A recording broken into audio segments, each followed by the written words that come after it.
All right. Gentleman right here in the blue. Senator, first of all, thank you for honoring the wishes of the people and not taking lobbyist money. Absolutely. I appreciate that. You bet. It's been reported that you and your wife are in the globalist CFR, which is a Council on Foreign Relations. I'd like to know if that is true. And also, I'd like to know where you stand on the North American Union, which has been confirmed recently in the press.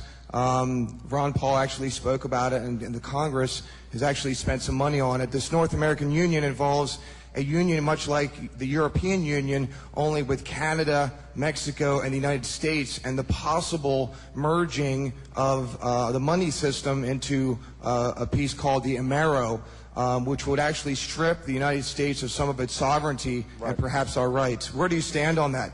Well, first of all, I'm not the Council on Foreign Relations. I don't know if I'm a official member. I've spoken there before. It basically is just a forum where a bunch of people talk about foreign policy, and so there's nothing. There's no official membership. I don't have a card or, you know, a special handshake or anything like that. In terms of this North America, union, this has been something I know Ron Paul's talked about and people have been talking about. I have to say, with all due respect, that I see no evidence of this actually taking place. I think this has been something that has been ginned up in certain blogs and the internet. It was based partly on the fact that there's this highway being built in Texas that will facilitate more transportation and travel between Mexico and the intercontinental United States on up through Canada, and so people have perceived that this potentially means that somehow there's going to be this union like the European Union. There's no evidence that that's taking place.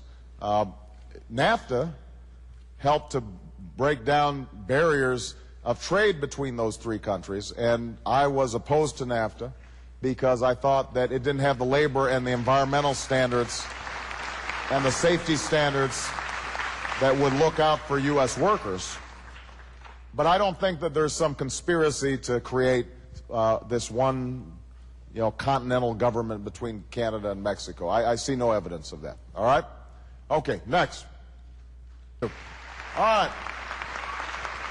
It's a young lady's turn. All right, right here. Go ahead. Yes, you. Senator Obama, the youth of America and many Americans consider you a bright beacon of hope for the future, and you are a civil rights advocate. But could you please explain to me why you voted to reauthorize the Patriot Act, which is the worst attack on civil rights of Americans? And we do now know that George Bush's fabricated reasons to go to war were fabricated, so we do not need the Patriot Act to keep us safe. Let me tell you what. First, it's not actually true that the Patriot Act was the worst. Most of the problems that we have had in civil liberties were not done through the Patriot Act. They were done through executive order by George W. Bush. And that's why the first thing I will do when I'm president is call in my Attorney General and have he or she review every executive order to determine which of those have undermined civil liberties, which are unconstitutional, and I will reverse them with a stroke of a pen. And so that is actually how, that's actually how the worst abuses have occurred. That's what happened with Guantanamo. That's what happened with the warrantless wiretaps. That's what's happened with the suspension of habeas corpus.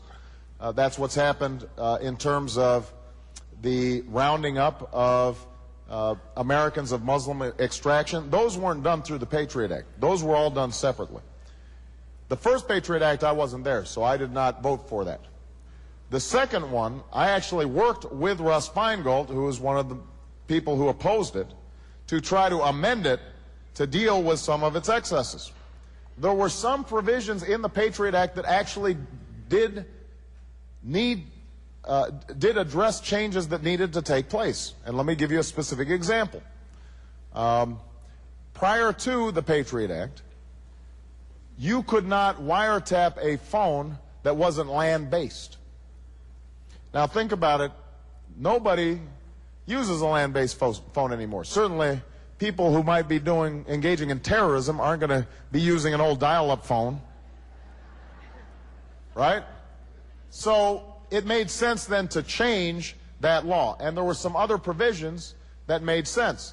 There were a number of provisions that went way overboard, including, for example, going through library records. We instituted a series of amendments that changed some of the worst excesses of the previous law. Some of the other amendments were blocked by the administration and the Republican Congress. But I want everybody to understand, I taught constitutional law for 10 years. I take the Constitution very seriously. The biggest problems that we're facing right now have to do with George Bush trying to bring more and more power into the executive branch and not go through Congress at all. And that's what I intend to reverse when I'm President of the United States of America. All right. How much more time do we have? We got time for 2 more questions. All right.